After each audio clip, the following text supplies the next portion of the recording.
साहब, ज़ाहिर कल एक अहम इजलास होने जा रहा है। जाफर एक्सप्रेस पर हमले के बाद भी BLA ने भी बलूचिस्तान में मजीद हमले किए हैं, तो दूसरी तरफ तहरीक तालिबान कलदम ने खैबर पख्तूनख्वा में हमले किए हैं और दहशतगर्दी बढ़ती नजर आ रही है। मौलाना फजल रहमान का, अचकज़ई साहब का ये कहना है कि मियाँ नवाज शरीफ इस सूरत हाल में बड़ा अहम किरदार अदा कर सकते हैं। कोई मियाँ साहब किरदार अदा करने जा रहे हैं, कल के इजलास में भी वो होंगे या नहीं होंगे? देखें, मियाँ नवाज शरीफ साहब के ज़ुम्मे जो भी कौमी सतह पे जो किरदार उनके ज़ुम्मे होगा वो बिल्कुल वो अदा करेंगे।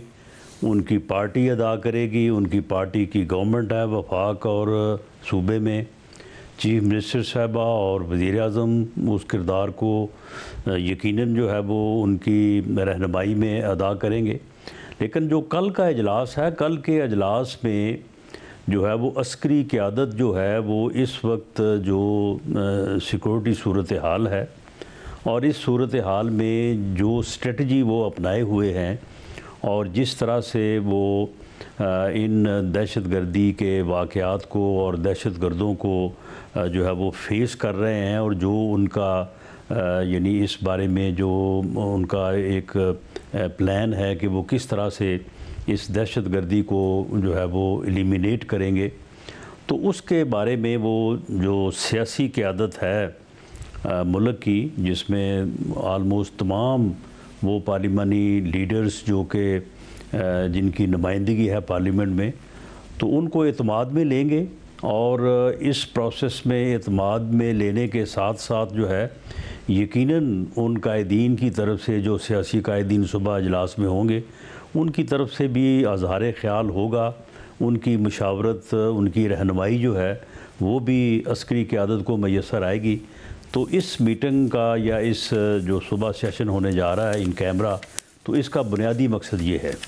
साहब, अगर जो किरदार नवाज शरीफ साहब का अभी सियासत में है इलेक्शन के बाद वही रहेगा, स्टेटस को रहेगा, या वो कोई किरदार उन्होंने ज़्यादा अदा करने का फैसला किया है? क्योंकि ज़ाहिर है मुल्क में इस वक्त टेररिज्म है, पॉलिटिकल डिवाइड भी बहुत ज़्यादा है। मौलाना हुकूमत पर तनकीद कर रहे हैं, उसे कठपुतली कह रहे हैं, मगर साथ ही नवाज शरीफ साहब से किरदार अदा करने की बात भी कर रहे हैं।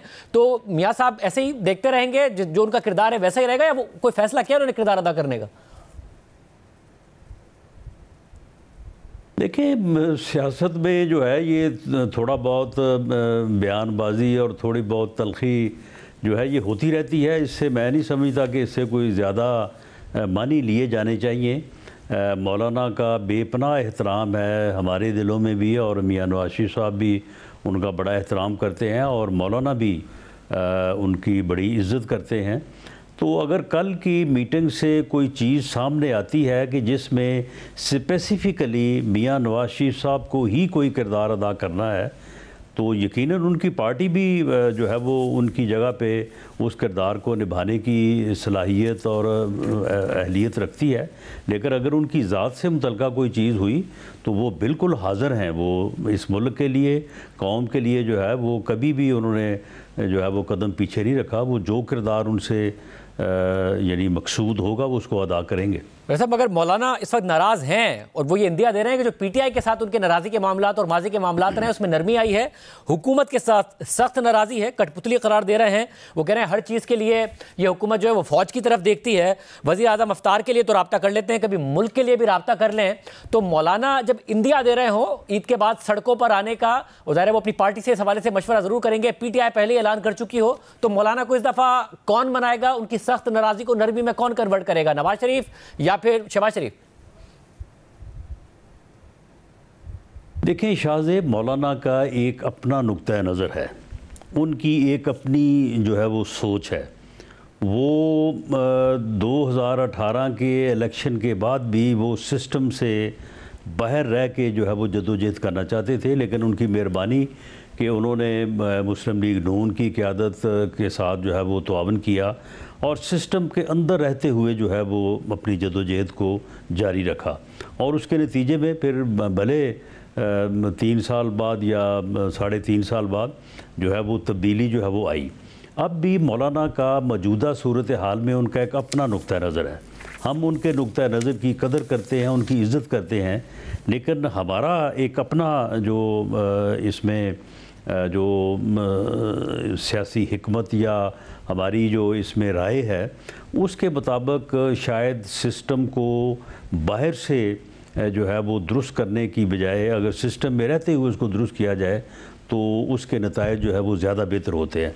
इसके ऊपर मौलाना से हम बात करेंगे और मौलाना की बात मानेंगे भी और मौलाना को इंशाअल्लाह ताला अपनी बात पे कायल भी करेंगे। साहब, और कल पीटीआई इजलास में ज़रूर आ रही है, मगर उससे पहले जुनैद अकबर साहब ने कहा कि इस वक्त मुल्क में एक ही सियासतदान है, वो इमरान खान साहब हैं, बाकी ज़ीरो के आगे आप जितने भी ज़ीरो लगा लें वो ज़ीरो ही रहेगा। तो इमरान खान साहब को जब तक नहीं लाया जाता ऐसी ब्रीफिंग की कोई अहमियत नहीं है, मगर वो उन्होंने फिर भी आने का फैसला ज़रूर किया है। मगर अली अमीन गंडापुर साहब ने कहा कि रियासत की सारी तवानाई पीटीआई के खिलाफ इस्तेमाल हो रही है, इसलिए दहशतगर्दी ने दोबारा सर उठा लिया है। इतने तहफ़्फ़ुज़ात के साथ मुल्क की एक बड़ी जमात अगर कल इजलास में आ रही है तो उससे मुतमईन करने के लिए क्या किया जाएगा कि दहशतगर्दी से भी निपटा जाए और सियासी जो स्टेक होल्डर्स हैं उन्हें भी शामिल किया जाए फैसला साजी में? देखें शाहज़ेब, ये जो इनकी खाम ख्याली जो है कि ज़ीरो जमा ज़ीरो और सभी ज़ीरो, तो मैं समझता हूँ कि इनको अब ये समझ आ जानी चाहिए, इनको इस बात का इदराक हो जाना चाहिए। जितनी जल्द इनको इस बात का इदराक हो जाएगा ये इनके हक़ में बेहतर है, और जितना ये देर से समझेंगे उतना ही जो है वो अपना जो है वो नुकसान कर चुके होंगे। और रही बात ये कि इमरान खान के अलावा जो है वो कोई चीज़ जो है वो आगे नहीं चल सकती। देखें, ये इस किस्म के नारे लगाते रहते हैं कि जी अगर ख़ान है तो पाकिस्तान है, ख़ान नहीं है तो पाकिस्तान नहीं है, तो ये इनकी इंतहाई जो है ये गुमराही पे मबनी इनकी सोच है। पाकिस्तान है तो हम हैं, पाकिस्तान तो है तो नवाज़ शरीफ है, इमरान खान है, या आसफ़ अली ज़रदारी साहब हैं, या मौलाना फजल रहमान साहब हैं।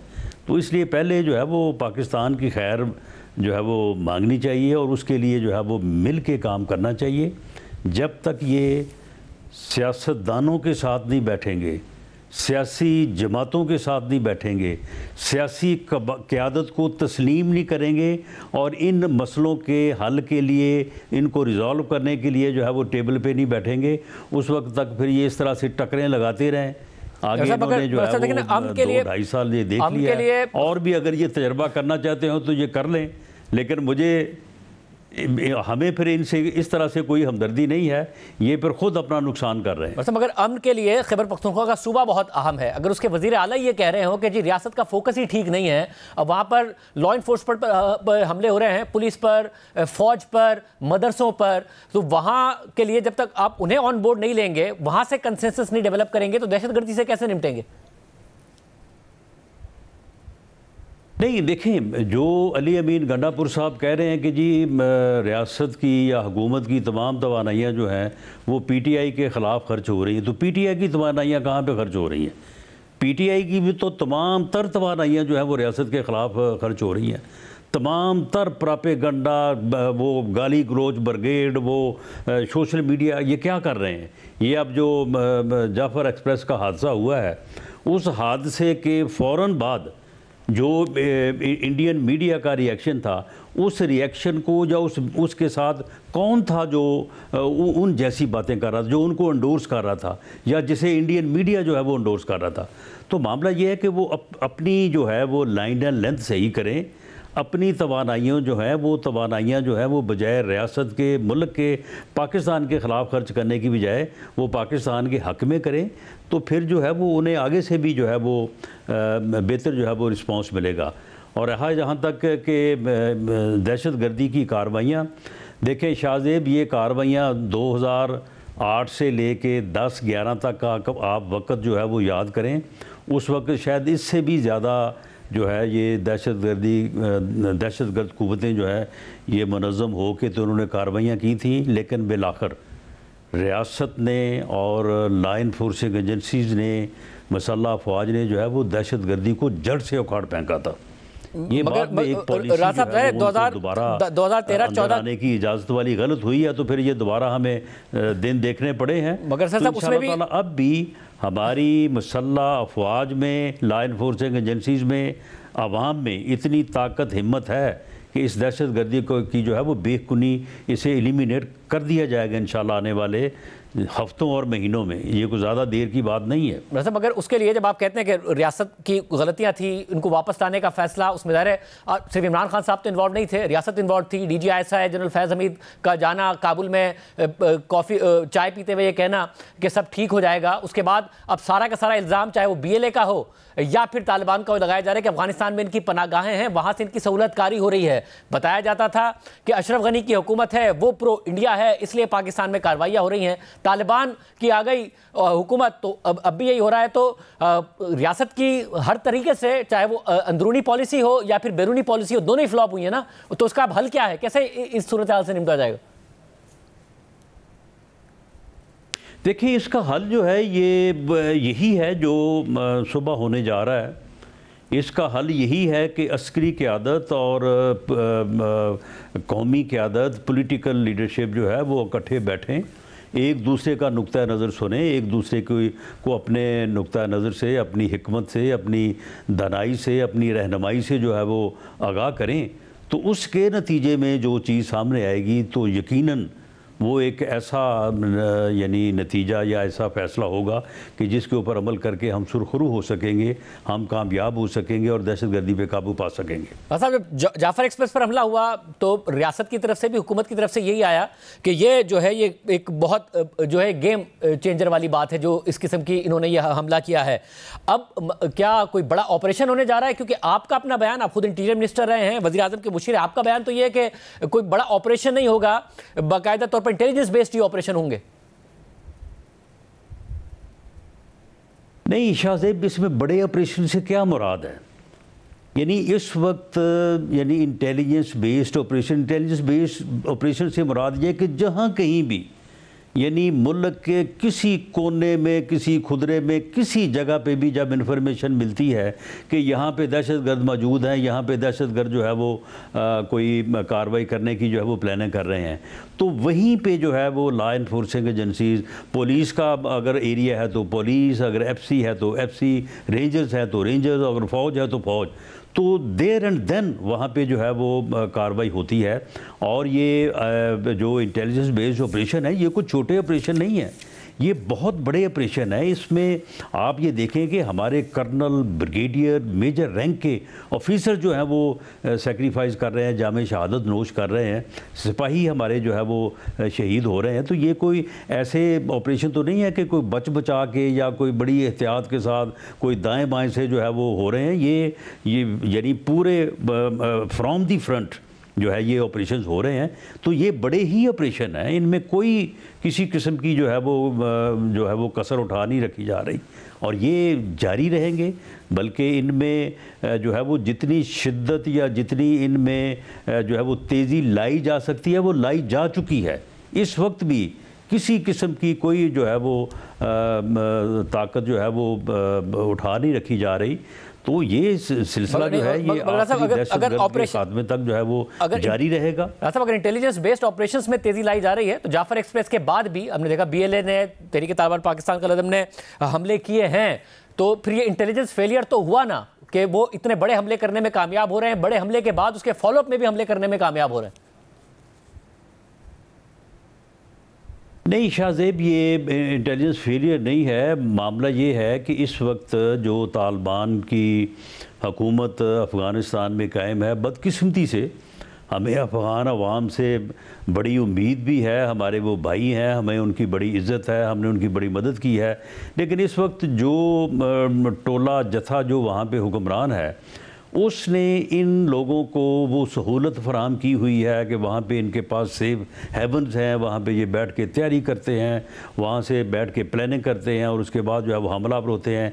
इनको फंड्स जो हैं वो इंडिया की तरफ से मुहैया किए जा रहे हैं और ये कोई पिछले 6 माह साल में इन्होंने अपनी तैयारियाँ जो की हैं, जो अपने आप को मुनज़्ज़म करके अब इन्होंने ये कार्रवाइयाँ शुरू की हैं। तो अब इनको जिस तरह से कन्फ्रंट किया जा रहा है तो आने वाले चंद हफ्तों और महीनों में इंशाअल्लाह ताला इनकी इस ताकत को तोड़ दिया जाएगा और इनके सेफ हेवन जो है उनको भी जो है वो न्यूट्रल किया जाएगा। और जब ये कर दिया जाएगा तो फिर ये जो इनकी ताकत है या जो इस वक्त इनका अग्रेशन आया हुआ है ये ख़त्म हो जाएगा। मतलब अगर इस वक्त मसला है ना कि लोग हमारे सरजमीन अफ़गानिस्तान की पैसा कह रहे हैं कि जी इंडिया का, तो इसमें तो फिर अफगानिस्तान हुकूमत के कोऑपरेशन के बगैर ये कैसे होगा, और वहां तो कोई कोऑपरेशन नहीं मिल रहा है पाकिस्तान को। देखें शाहजेब, इस बारे में जो है वो मल्टी डायमेंशनल जो है वो पॉलिसी जो है वो हमारी जो अस्करी क़यादत है वो अपना रही है, और इन दोनों चीज़ों को ही जो है वो उनके पेश नज़र है, जिसकी वो सुबह यकीनन वजाहत भी करेंगे और इसके ऊपर रहनुमाई भी सियासी क़यादत से जो है वो हासिल करेंगे कि अफ़गानिस्तान को किस तरह से ये बात समझाई जा सकती है कि वो किसी की प्रॉक्सी ना बने, वो इंडिया के हाथों हथियार ना बने। और अगर वो नहीं समझते तो फिर उसका क्या हल है, वो मेरा नहीं ख्याल कि उसको कोई ओपनली उसके ऊपर कोई बात करना जो है वो मुनासिब होगा, लेकिन ये हल ज़रूर होगा। ऐसा नहीं है कि उनको ये कहा जाए और अगर वो तस्लीम कर लें, अगर वो इस बात पे ऊपर रज़ामंद हो जाए तो ये बड़ी उनकी मेहरबानी है और ये उनके लिए भी खैर है, हमारे लिए भी खैर है, और ये बहुत अच्छी बात होगी। लेकिन ऐसा नहीं है कि अगर वो ऐसा नहीं करते तो फिर उसके बाद हमारे लिए कोई और वे आउट नहीं है। There are so many way outs.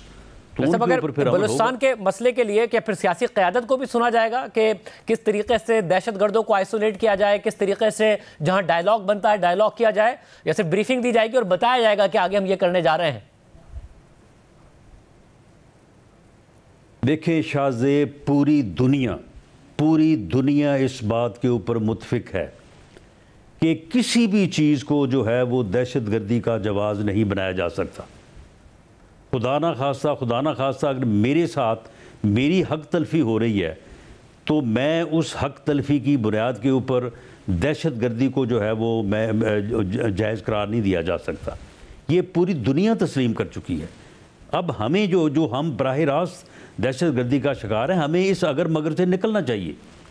हमें इस बात से निकलना चाहिए कि जी फ़लाँ वजह है तो इसलिए ये है, फ़लाँ वजह की वजह से ये हो सकता है, किसी वजह से ये नहीं हो सकता। दहशतगर्दी जो कि बुनियादी तौर पे निहत्थे मासूम शहरियों के ख़िलाफ़ जो है वो जुल्म करने, उनको कत्ल करने, उनको शहीद करने का अमल है, इस अमल की किसी तौर पे जो है वो कोई तौजीह नहीं हो सकती, कोई इसका जो है वो अपना इसके ऊपर जो है वो डिस्कशन नहीं हो सकती। तमाम लोग जो अगर किसी को अपने किसी हक़ की जो है वो डिमांड है, या किसी को किसी तरह का भी कोई गिला है, किसी तरह का भी कोई उसका डिमांड है, रियासत से है, पॉलिटिकल पार्टी से है, हुकूमत से है, किसी और सेगमेंट ऑफ सोसाइटी से है, बिल्कुल वो आए बैठे उसके साथ बात होनी चाहिए, उसको दूर किया जाना चाहिए। लेकिन ये जो बात है कि इसकी आड़ में जो है वो दहशतगर्दी को जो है वो कोई जवाब फराहम किया जाए, या उसको कोई जो है वो यानी कोई सेफ आर्गूमेंट ये दिया जाए, ये बिल्कुल गलत है। ये पूरी दुनिया इस बात से बाहर निकल चुकी है, हमें भी अब जो है इस अगर मगर से बाहर आना चाहिए। और क्या ऑल पार्टीज कॉन्फ्रेंस भी वज़ीर आज़म बुलाने जा रहे हैं? होगी या नहीं होगी? होगी तो कब होगी? नहीं, इसमें शाहजेब ये सुबह जो मीटिंग होने जा रही है, इससे बड़ी और ऑल पार्टीज़ कॉन्फ्रेंस या ऑल पार्टीज़ मीटिंग कौन सी होगी, और अस्करी क़यादत भी वहाँ पे मौजूद होगी। मेरा ख़्याल है कि अगर इसमें नुमाइंदगी नहीं होगी तो जुडिशरी की नहीं होगी, और अगर ऐसा हो जाए या ऐसी ज़रूरत महसूस की जाए तो मैं समझता हूँ कि चीफ़ जस्टिस साहब को भी रिक्वेस्ट की जा सकती है, या उनकी नुमाइंदगी भी जो अगर हो जाए तो उसमें कोई मुज़ायका नहीं है। तो ये जो सुबह जो मीटिंग होने जा रही है, इसमें अभी आज ही हमने जो है वो सारा वर्कआउट किया है, लिस्ट वगैरह या जिन साहिबान को मोअज़्ज़ीन को दावत वगैरह का सिलसिला, तो उसमें कमोबेश कोई पार्टी बाहर नहीं रह गई। और ब्रीफिंग आर्मी चीफ पार्टीज़ की जो है वो नुमाइंदगी जो है इस वक्त मौजूद है। ब्रीफिंग आर्मी चीफ और DGI देंगे? जी, इसमें जो हमें इतला है उसमें आर्मी चीफ कल सुबह जो है वो ख़ुद मौजूद होंगे, उनके साथ DGI मौजूद होंगे, DGMO मौजूद, और बाकी भी उनकी जब वो ख़ुद होंगे तो उनकी सारी टीम उनके साथ होगी, और यकीनन उनकी टीम में से कोई साहब जो है वो सारी जो है वो ब्रीफिंग देंगे। उसके बाद फिर वो ख़ुद भी जो है वो अपनी राय का इजहार करेंगे।